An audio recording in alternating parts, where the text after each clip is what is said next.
Welcome to Present Poetry, a podcast where we sit back, relax, and enjoy some poets of the past and present. I'm your host, Erin Crittenden, and before we get started on this week's episode, I want to remind you that all of the material used in this podcast is either public domain or used with permission from the author or the author's estate. It's a fun time for all ages, so sit back, relax, and get ready to hear this week's featured poet.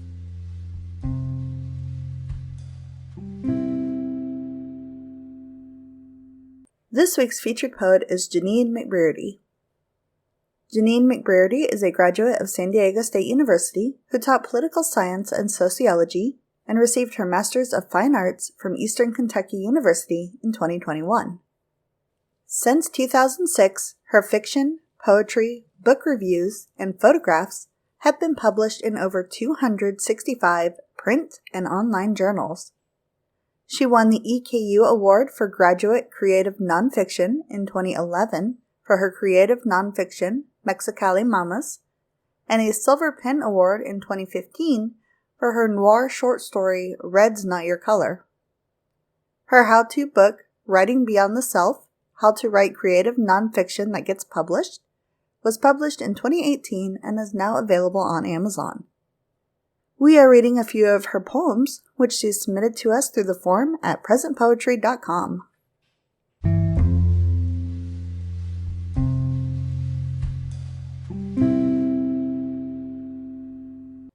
This poem is called Happiness is Knowing Your Place and Purpose.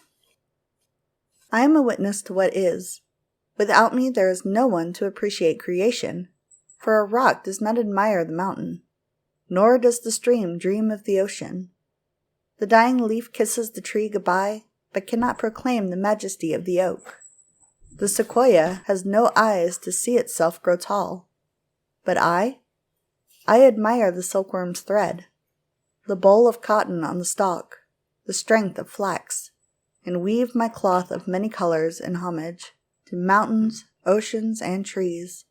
Press grapes and coffee beans and oranges and chocolate. I drink and read the tea leaves, and every sip savored sings, Hail!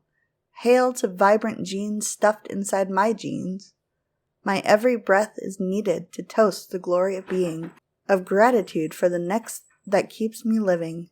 That is my purpose, and my home is Earth.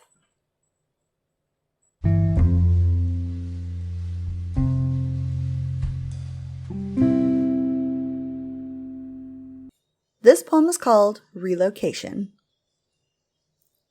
America's spacious desert skies that linger in my eyes when urban winter descends.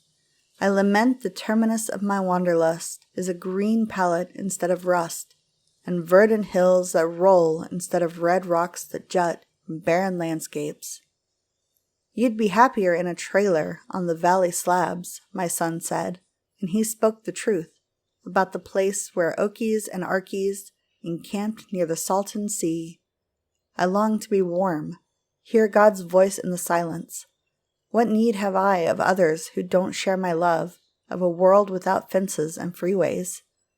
As long as I have water, sun, and peanut butter sandwiches, food for the cat, and books for the soul, I'd be content to die and lie with parched bones, my ashes scattered in a place that mattered, to the Ketchen and Kauai, food for buzzards instead of ashes in a flowered urn.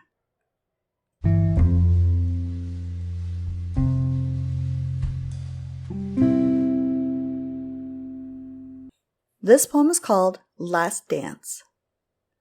43 and 3 kids still to raise. With the right medication, Chris hardly feels pancreatic pain. Friend and father, the shell looks healthy, but his eyes, in moments of private reflection, even when in a crowd, stare into eternity. His smile, pity deflection, the chimera of death is upon us, but we ignore it, ravishing the undeserving. Have the decency to take him quick and clean, without torture or the offer of false hope. I pray as I watch him watch his wife. A gentleman, he asks me to dance, and sings a warning tune. Every rose has its thorns. I have my own bouquets. I will listen to him sing as I hold him up. I will dance with him until the orchestra stops playing, as his wife looks on, scouting the VFW for husband number 4.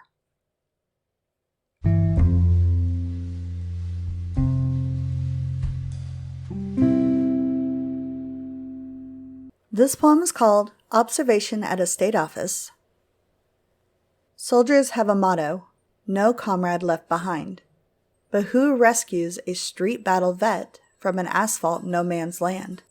He has no job, no house, no hope, wears shame to interviews, and a 25-cent tie from Sally Ann. He wears walking on the heel shoes and showers without soap. He waits his turn in line, crippled, denuded of symbols of his in-country service. With a rocket-propelled ballpoint pen, a GED graduate interrupts his application. Someone forgot to take down the post of a job with 900 first responders. Sorry, come back tomorrow.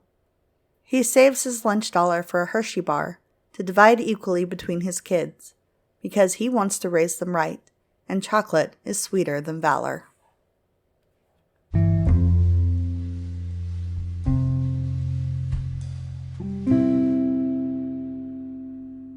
This poem is called Encounter.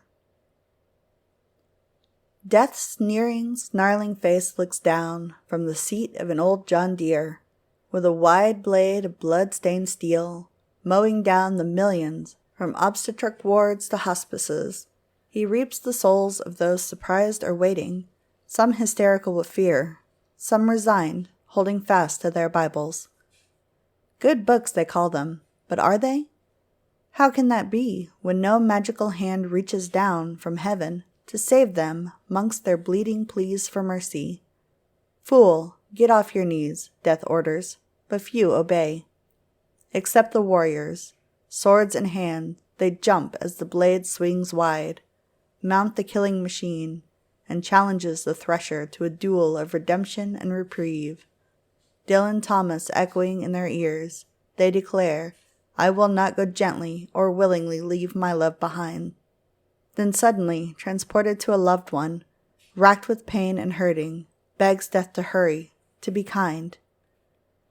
Think you I mock these souls? Death asks the warrior proud. Like you, I do my duty, condemned to this vile task by the one who rules and sets the parameters of life. Birth's hellos, death's goodbyes, and in between, freedom. Perhaps only brief love and joy. Throw away your useless rebellion. I do not rule, but serve. Like you, I have a destiny. Only yours ends in Valhalla, in heaven, in paradise, in Eden's garden once again. While I must slay the millions, the billions, in war, in plague, miscarriage, and loneliness. Pity me, thou fool. Unlike you, my eternity is marked. My labor ends with time. Thank you for listening to this week's episode of the Present Poetry Podcast. If you enjoyed the show, feel free to like us, leave a review, or share us on social media. If you are a poet or you know someone who is, we would love to hear from you. You can reach out to us or submit your work through our website, which is www.present-poetry.com. Again, that is www.present-poetry.com. We can't wait to hear from you.